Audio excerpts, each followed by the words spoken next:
Hello there, everyone. The one called Fate knocks at your door. We're back with another episode of Tabletop Recap.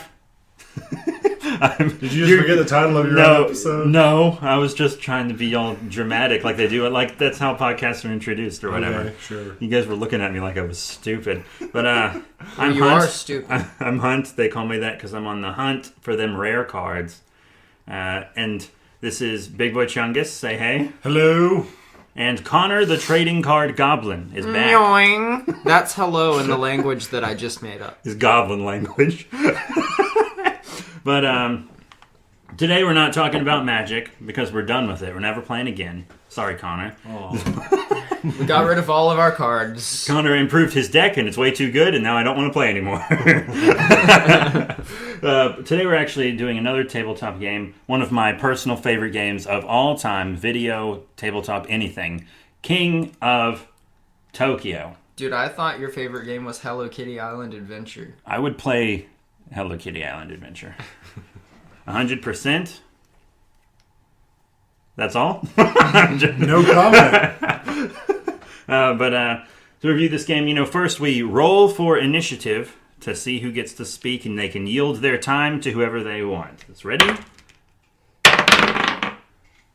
I got 4. 9. Matt wins. All right, so I guess you get to explain the rules and concept of the game. Okay, so King of Tokyo is a tabletop game in which you get to control kaiju. One of my favorite things to do. Dai kaiju, technically, but continue. Whatever. So the premise of the game is you have a little piece of cardboard that is meant to represent Tokyo, and each player playing controls a kaiju of their choosing. So they're not exact like Toho kaiju. They're kind of like secondhand ripoffs. Like you got one that's meant to look like King Kong, one that's Godzilla, one that's Gigazar is the Godzilla one. Yeah, they're pretty shameful. However, The King is the King Kong one. It's literally the same name but without Kong.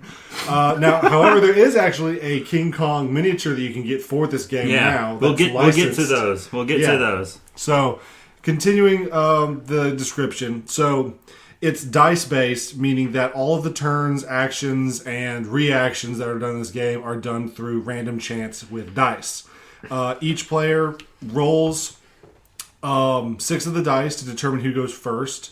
The faces include a 1, a 2, or a 3, a claw mark, which is meant to signify attacks, a heart, which is meant to signify health regeneration, and a lightning bolt meant to represent energy. Energico. Energy is kind of the currency of this. So the more energy that you get, the more power-ups, mutations, and other cool, awesome kaiju moves you can unlock.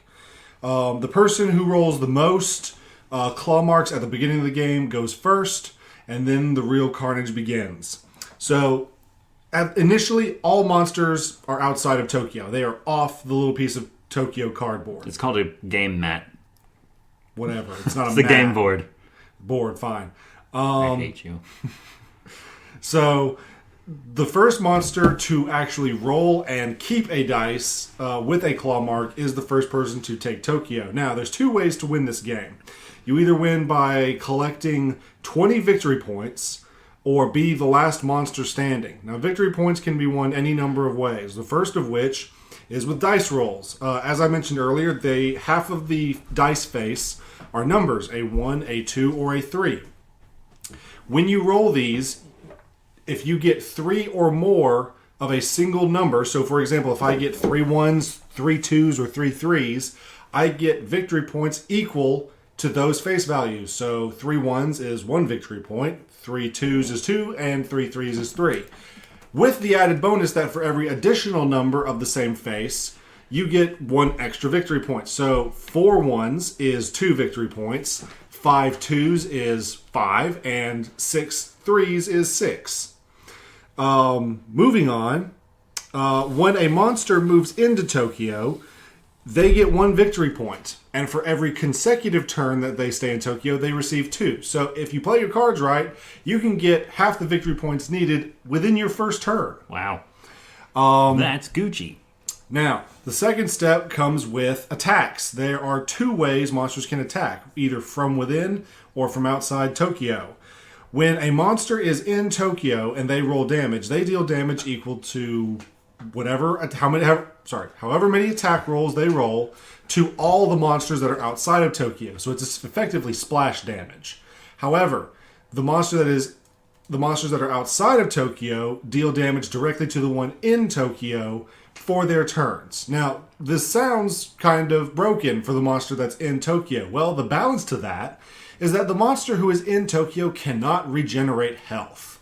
So, for example, if Hunt was the monster in Tokyo, I play Kraken, and your big boy Chungus and Connor were on the outside, Hunt would be doing damage to us for every time his turn came around. However, if I were to roll 3 damage on my roll and Connor were to roll 2, Hunt would take a grand total of 5 by the time his turn rolls around. And the big drawback to this is that Hunt, or any monster who is in Tokyo, cannot heal themselves. Wah, wah. This is where the hearts come in.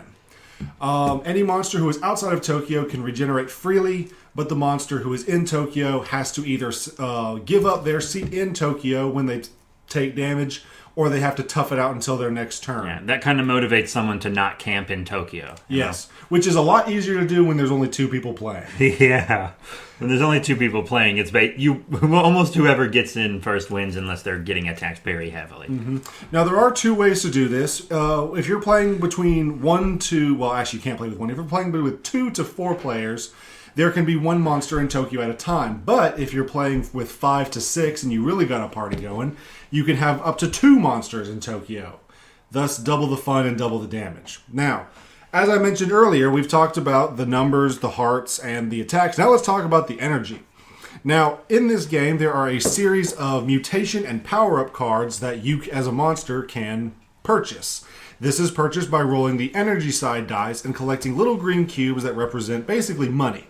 Once you have enough money to purchase a power-up card, you may do so and keep it. And there's 2 types of these cards. There are discard ones and keep ones. The keep ones have a passive ability that sticks around every turn, or in some cases during the turns of other monsters if it says so. And then there are discard ones, which are a one-time use that you can use whenever you like once purchased. Now, I believe those are the general rules. What about the cards? Did you tell us about the cards? Oh, yes. So these cards, to get a little bit more specific about them, can do things from manipulating the types of dice rolls, giving you special bonuses when specific types of die are landed on. You can get extra turns. You can increase your health. There's even one card, if I recall, in an expansion that allows you to win the game early at 17 victory points rather than 20. I won with that today. But that's in an expansion, and we'll get into those later. Yeah. First, I think we should all give our thoughts on the base game. Yes. So, Connor, being the newest person to be introduced to the game on our little group, what's your opinion on it so far? It's good. There's a lot of different directions you can do. My only qualm with it is that sometimes it runs a little bit slow for like build up and everything. It's a very fast-paced game, and you're meant to play it very fast. Like I never win because I like to build up money and then build up like a base of upgrades for myself. Yeah, and then by the time you have that, we already have our victory points. Yeah. Yeah, it really kind of defeats that, oh my gosh, he's the biggest monster that he can be, and then some little tiny monster steals victory. Yeah. What about you, Hunt? What's your thoughts on it? Well, I have to disclose my bias towards giant monsters right off the bat. If you're listening to this on YouTube, click on my channel and look at my videos, and like at least 50% of them are like giant monster videos. Giant monsters are my life, and so I instantly like it for that reason. But it's still one of my favorite games. I like it because it's fast and you can play many times. It is slowed down with an expansion, and I actually like it more with the expansions. Because my problem with this game is the monsters don't matter. Yes. Like, you could just put quarters on the map and it would be the same thing. The monsters have no abilities, nothing. You might even be able to add some extra flair if you use, like, D&D or Pathfinder minis. Yeah, you could literally, like, print out actual movie monsters on cardstock and stand them in because it doesn't matter. I like to use a giant cutout of Uncle Sam. One time, I just brought a potato. I just straight up set a potato on the map and was like, potato in Tokyo. That is actually... I think that's scarier than giant monsters. Yeah, I think Potato in Tokyo is an actual film. I've never heard of that. Yeah, Potato in Tokyo. It's a Mary-Kate and Ashley movie, I think. Mary-Kate and Ashley versus the Potato in Tokyo. You don't believe me, do you?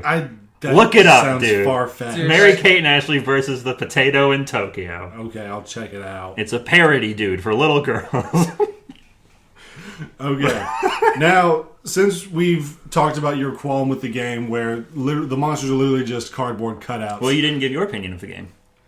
Well, I feel like I'm kind of biased because I was the one who purchased this game for our group. So if you don't like it, then it wasn't worth the money. Right. Well, I would just tell you right now if I didn't like it or not. If I didn't like it, I'd have sent it back. But I've held on to it for 5 years. I think that kind of speaks a little bit for itself. Very much. I love dice games. I love little kind of role-playing games. And you kind of got me into kaiju. Yeah. While I don't know the history of the genre, I do have a respect for it. And I just love the action and stuff. And the fact that you get to control one of your very own is very satisfying. But now let's talk about some of the expansions that come with this thing. The ones that actually give the monsters characters and make them more than just little pieces of cardboard. Yeah. So let's talk about the evolution cards first. Right. The first expansion that came out that I learned about this was called the Power Up expansion. And it comes with one extra monster, Panda Kai. Panda Kai! Coming at you with his panda powers, learning kung fu and killing demons. Was that on the fly? Yeah. Very good. Thank you. Dude, when's your mixtape? You should write When's my mixtape? You should write AMVs for anime. Yeah, you've been asking me to make a theme song for this podcast. I don't think you need any help. Like, Okay. So we do need to get together about that, actually. oh yeah, for sure. With the addition of this new monster, all other monsters that come with the base game are given what are known as mutation cards. Each monster comes with 8 of these. I thought they were evolution cards. Evolution's my mistake. I'm smarter than you. Okay. Just for the record. They might be called mutation cards, but we've just been calling them evolution cards. But No, I'm pretty sure they say evolution on them. it doesn't matter. They are cards that make your monster stronger. That's all you need to know. So No, I want to know. No, I'm just kidding. these cards come in 2 forms. Yeah, 56 evolution cards is what it says on the box. Okay. I'm right. So these evolution cards, there's 2 types. There are disposable ones, and then there are permanent ones, much like the base cards that you can buy with energy in the base game. Now, these evolutions kind of give a little bit of personality to the monsters as it fits their physical style, and it just fits with the way they look. So, for example, the one I usually play as is Cyber Bunny. He's a little sentient rodent who controls a massive mech while he fights other monsters with a plasma sword. Is he like an alien? I get the feeling he's an alien. I'm sure but I'm not sure. I think he's like making fun of Ultraman or something. I don't think so. I think, you know what? There should be a manga about these monsters. This would make you could make a decent parody book out of these critters. You could. Like Kaiju Max. Right. You don't say right like you've read Kaiju Max. I'm deferring to your knowledge. Is Kaiju Max an actual thing? It's a comic book about a kaiju prison, and it's a parody of the genre, but also a commentary on like our prison system and everything. It's really good. So it's American made? Yeah, it's one of the best comics I've ever read, and if you know anything about me, that's saying something. All right. Right, because you have a terrible taste in everything. True. But kind of So it means it's probably mediocre. I meant I read a lot of comics. Anyway, continue. I'm sorry. Getting back to the evolutions. Cyber Bunny, being a little rodent running around in a giant energized mech, focuses on energy collection and extorting energy from other monsters. He is able to accumulate large amounts of energy, meaning he's able to power up very quickly, both with evolutions and standard mutation cards. And if played the right way, he can overwhelm his enemies and stay in Tokyo for longer periods of time. Now, before I let you guys talk about your favorite monsters, there's one other thing that I wanted to mention that this expansion talks about. The hearts? The hearts. So, as mentioned earlier in the base game, you can't heal yourself in Tokyo. So, if you're in Tokyo, hearts are basically just a dud roll. However, the way you get evolution cards with these expansions is much like how, 3 of the numbers gives you victory points. Rolling 3 hearts, whether you're in or out of Tokyo, will yield you 1 evolution card. So they actually do something even if you're in Tokyo and you're not just getting dud rolls. In fact, it gives you an incentive to roll hearts while you're in Tokyo. So, with that being said, which are your favorite monsters? I always, as I said, play as Kraken. He's kind of like this Lovecraft-looking dude. He's big green Cthulhu guy, but he has like a big crab claw, and he has like octopus tentacles instead of legs. He's very, very cool. And what he does is he kind of heals. He heals himself very swiftly. So, He's the only monster that I know of, even with evolution cards, that can actually heal himself in Tokyo. yeah, I think he has a couple cards that do allow him to heal in Tokyo. I think because I healed in Tokyo earlier today. And he's just great because there are two ways to win: victory points or knock someone out. And if you play with his evolution cards, you're not going to get knocked out. Yeah, you either camp in Tokyo and win with victory points, or you can play it safe and just outlast all the other monsters. Because if you're outside of Tokyo with Kraken and you roll 3 hearts, you get the 3 health, and you get an evolution card that gives you more health. Yeah. And yeah, because like today he was like, increase your max health to 12 was one of my cards. Now, Connor, you've only played with one monster so far, and we'll give you a chance later if we come back to this to kind of explore other options. But what was the monster you were playing as? I was playing as Alienoid. He's the alien, and his evolution cards are mostly about being able to buy stuff cheaper and getting energy, which is money. Like, I had one card that it let me buy upgrade cards for half as much, but if I ever rolled any damage, I had to discard them, even if they were permanent. So it's kind of like Cyber Bunny, but the difference between the two is like a quality over quantity deal. Right. Nice. Plus, if you grab up all the good evolutions and mutations before everyone else does, then that just kind of ruins the game for everybody else. Mm-hmm. Yeah, you always make us discard the cards that I want. Like when there's 3 out, you can pay 2 energy and discard them and get a new lot to pick from. I'm sorry, every I can't time you hear do that, you I over want the a sound card. of all my energy that I'm accumulating. He's making it rain right now, but it's with little green cubes that the game uses. It's not cash. Okay, now, there was another expansion that I have, but I don't typically use it because it's a little bit broke. There was a Halloween expansion. The spooky set. Yes. The cards are in there. We used one today. Yes, this introduces 3 new things. This introduces 2 new monsters, both of which come with a new type of evolution card that haven't seen any other monsters use, and a new type of mutation card called Costumes. So let's start with the monsters first. You have Pumpkin Jack, who's my personal favorite. Pumpkin Jack? That's whack. I'm waiting for applause. I refuse to applaud you. Yeah. I refuse. Like JoJo. Then JoJo. Then the Boogeyman, and these guys are Halloween themed.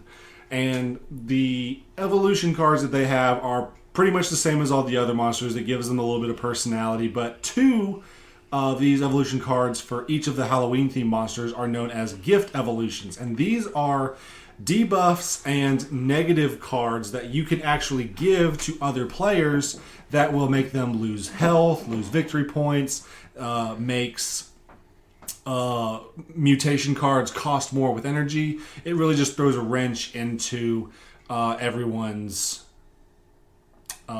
play style. Yeah, those really extend the game. And they actually have a little bit of a different mechanic, and I believe, according to the rules that I'm looking at,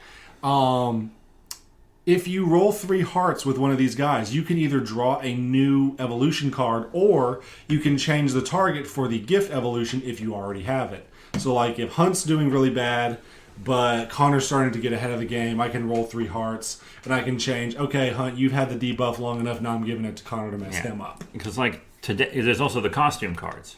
Yes, and then that leads us to them, which these cards, they kind of bring it full circle with the rule of 3s here. We've talked about the 3 numbers and the 3 hearts with the previous expansion.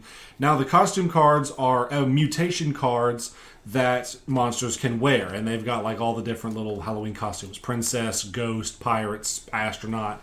There's one for every generic cliche type of costume. But what makes these unique is that, one, their abilities are usually overpowered. Like, for example, the winning with 17 victory points instead of 20 is the astronaut. The pirate allows you to steal energy from your opponents, and etc., based on whatever costume you get. But the catch is, for such overpowered capabilities, These costumes can be stolen by rolling 3 attack rolls or claw marks in a row. So by doing so, you give your opponent the option. Actually, no, it's not an option because it's straight up robbery. Yeah, I straight up take his clothes. That's literally what you're doing. Well, it gives you the opportunity to take his clothes. You have the option of doing so, but you can't take the costume unless you have the necessary energy to pay for it. Energico. Yep. So this just adds a whole new flavor to the game. And then moving on from King of Tokyo, because that's pretty much all it is to it, just a bunch of monsters fighting over Tokyo. But I want to get everyone's thoughts on the expansions first, on the specific expansions. So, like for instance, the Evolution card expansion makes the game like twice as good in my opinion. If you like games that are longer where you can build up more, you need the Evolution cards. Like Connor's, that's more Connor's type of game is with the cards. The Halloween one, it's kind of whatever to me. Yeah, I don't me really too. care. It's kind of a gimmick, right? Yeah, it's more like, hey, let's take advantage of holiday spending and just get that Halloween Gucci. It doesn't add enough of its own characteristic to the game, I don't feel like. It's basically just more cards in the deck. Right. Yeah. The good news is that, as far as I know, this is the only time they tried capitalizing on holiday spending. Because whether it's for this game or its sister game, which we're going to talk about here in a second, King of Manhattan. No, I think we should actually do a separate podcast on that one. Oh, okay. Well, especially since I haven't played it in years and don't have much to talk about. I haven't played it yet. Yeah, and Connor hasn't played it at all. Well, then we'll just keep that for you guys to look forward to. Yeah. Clinch. But yeah, so that's King of Tokyo. Any of you guys have any other concerns or comments you want to make about it? Because I've pretty much said all I can about it. Once again, love the game. It's one of my favorite tabletop games of all time. I do want to mention there are some creature packs that you can actually get. Ah, yes. I believe there are 4 creature packs, and I think they're licensed characters. Well, one's Cthulhu, but I think he's public domain. Is that correct? Yeah, Lovecraft. No, Cthulhu's domain is in that city at the bottom of the ocean. But is the city named Publix? No. Do they at least have a Publix? Yeah, I'm sure there's a Publix there. Yeah, because I was at a game shop recently with your brother, and we were making fun of you when we were looking at him, because we were like, oh man, his brother would just freak out if he was in here right now. We'd have to hold him back from buying the whole store. But we saw a King Kong as well. Was that licensed by Universal or Toho or anything? I don't even know who owns King Kong now. It's kind of been passed around because it was an RKO film, and then there was Universal, because RKO doesn't really I don't think it even exists anymore. But now they're like sharing licensing with Toho with that new Godzilla MonsterVerse series. Actually, Legendary and Warner Brothers make those, so... Oh, okay. Yeah, and then there's one that's just Anubis, and then some kind of cheetah mech thing that I don't recognize the character for. And they're actually pretty cool, because when I first saw them, I was like... Zoids? No, it's not Zoids. I would have recognized Zoids. Zoids was the best. Yeah, I know. They got a few people I know into model kits, actually. But, because I was like, with your brother, and I was like, if these are just the cardboard cutout for $10, then I'm going to freak out, because that's a horrible waste of money. But they actually had Evolution cards for both King of Tokyo and Manhattan as well. Mm-hmm. And I thought that was really cool that they were for both games. But there are 4 of those. And then there's also like a special event penguin. Can you tell us about that? Yeah, so I actually didn't know this until after I had bought the expansion for the base game of King of Tokyo. But there are actually tournaments of King of Tokyo that you can sign up and play for. I have no idea where they are. I've never seen posters or advertisements. Me want go. Me want go absolutely now, please. I'd love to go, but I have no idea where they are. But apparently one of the rewards for placing or winning these tournaments is a very rare monster called I honestly don't even remember what the name is. It's a penguin. It's a giant penguin, yeah. It's like a penguin. And they're expensive on eBay. Yeah. Do you know if that's just for the cardboard cutout? It's probably for everything that goes with it. Because I looked at it on eBay and I was like, this is a pricey boy. But there's only a limited number of them, so it makes sense. Yeah, it's like those promo cards you get at Pokemon or Magic the Gathering tournaments. Or a Dragon Ball Super. Sure. Yeah, we have some of those. Just any card tournament, really. Right, Connor?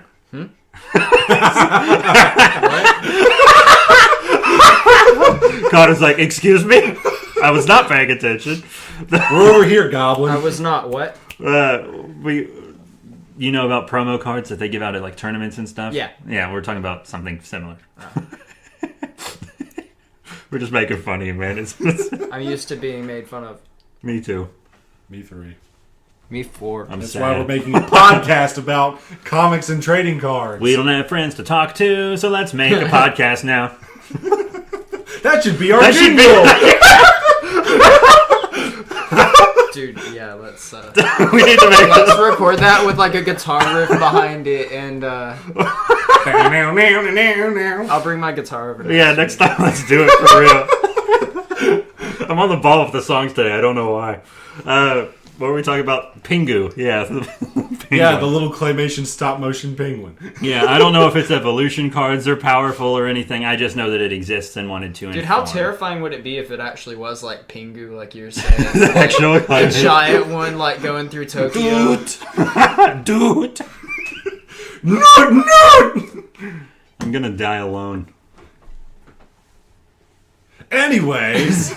We should have just ended the podcast there. We should just gone. It's over. Yeah, it's over. Like, But I think they're actually kind of they've released the game with all the expansions included. I think there's a version you can get with all the expansions and stuff in it now because it's been around for several years. Right. But aren't they also kind of reworking it and releasing a new version or something? Yeah, the game for a while for me went kind of quiet. Like I went to comic shops and didn't see anything, but the game has been slowly changed. The meta is different, and they've been making little add-ons here and there to the point where I almost don't even recognize it anymore. Like I literally didn't know about little extra monster packs that you could buy until the other day. Like the Tuesday before this. Because I saw them in a store and I was like, hey, you want these? And then you didn't text me back and I left the store and you said, hey, get me those. And I said, no. But so, yeah, the game, I really look forward to seeing what the creators of this game make next. They've made other games, but I'd love to see more add-ons to the King of Tokyo. Maybe make like a King of England or something like that. With Gorgo? Sure. Do you know Gorgo? No. It's a like British, Scottish monster. It's got big old meaty claws. wait, what? Okay, so Gorgo is like Godzilla without the spines, but it has a carapace and these big kind of webbed ears and these huge claws and a big monocle. Are you serious about the monocle? No, I'm not serious about the monocle, but the rest of it's true. Mystery Science Theater did an episode on it. Oh, okay. Yeah, that might actually be on Netflix. Check it out. I need to. The last Mystery Science I think Theater... Mystery Science Theater is on Netflix. Yeah, Netflix continued the show, so the old ones and the new ones are on. Yeah, I remember watching. Because I think the new one is an exclusive one. Yeah. But we're not here to talk about that. Yeah, we're here to talk about Big Boy Chungus's D&D problem. Yes. But speaking of D&D, we always open this show with an inside joke, so I thought it fair that we explain it. We were going to wait till our first D&D episode, but we've been having trouble getting the whole group together for it. Have you heard this story, Connor? About the door? Knocking on the door? No, you guys don't like me. You guys don't invite me to things. I do all the time. Okay, so... this is basically a sneak peek of the D&D ones, because we're going to do D&D episodes where we tell the story of our entire campaign. Yes. Well, there was one time where we needed to hide from some guards for certain reasons, and we were trying to get in places, and we'd been in one place, and one of our members, Oliver, used his cult 45. What is it? His folk hero status. I hate you. His folk hero status, and someone let him in. And your character is kind of a folk hero as well, so he was like, let me do this. So this tiefling fool knocks on the door. No. I didn't even knock. No. Yeah. The guy cracks the door and looks out and he's like, who is it? And then tell them what you said. I very proudly at the time and with great gusto said, "The one called Fate knocks at your door," because my character's name is Fate. Yeah. And like he said it completely serious, like it was just some normal thing. And I proceed to get looks of WTF from you, from Karen, and from Maddie Matt. And I turn to him and I go, "Buddy, I'm telling you this in person and in character. What are you doing?" It was just such a weird moment. And later, the two of them came up to me and they were like, "Thank you for calling him out on that because he's so stupid." Yes, it was stupid. But over time, it has become this phenomenon that you guys just find hilarious. Yeah, it's this inside joke that's like gotten way out of hand. So that's how we just start the podcast now, and that's how I knocked on your door for like 3 months straight. Yeah, and then at first I was annoyed because you guys gave me so much crud for it. Now you've embraced the meme. Yeah, like it's mine now. We even have like, you've got shirts with that exact same quote on it now. That's our first merch. Connor, you told me last time I should make merch, and I did. I made merch. Nice. Yeah, so you can it's now merchandise. I'll put a link in the anchor. So if you click our website, it'll take you straight to the shirt sales. They're about like $18 for a shirt. Don't do it. You'll get a virus. No, it just takes you to eBay. It's an eBay link. And the shirts just say, "The one called Fate knocks at your door." And I'm going to get one in leaf green. There's red, blue, pink, white. And you guys will get to hear all about the misadventures and misspeakings of the one called Fate in the D&D installments. But we wanted to explain to you, like Hunt said, how that little inside joke came about. Yeah, plus a sneak peek for the D&D thing. Mm-hmm. I think we have a very fun story going on. But does anyone have any last thing to add about King of Tokyo? Nope, only that expect to hear more about its sister game, King of Manhattan, and for any further updates should they come out on new expansions. Anything to plug? No? I'm going to plug Twitter, @V3 Productions, and the V3 Productions YouTube channel. Normally I would promote my eBay channel, but I've gotten lazy on it and haven't added anything new lately, so when I do that, then I will promote it. Well, go ahead and add it, because someone might listen to this later when you have that, so go ahead and tell them the name. It's Matt Talk 1994 on eBay. I sell mostly cards, collectibles, and miniatures. Not a whole lot on there right now. Most of my stock was bought up and I haven't added anything new. But go check it out. That just means your prices are really good. Take that what you will. I would use this opportunity to promote my new mixtape, but I'm not going to because it doesn't exist. Yeah, it's a very exclusive mixtape. He only sent one to Trump, and that was it. Just the president. He threw it away. Yeah, and then he sent you an angry letter, I think, which was absolutely deserved. Absolutely, you deserved it. It had a lot of misspellings and. Well, with hands that tiny. Okay, that's enough. All right. Thank you all very much for listening, and we'll see you all next time when Fate knocks at your door.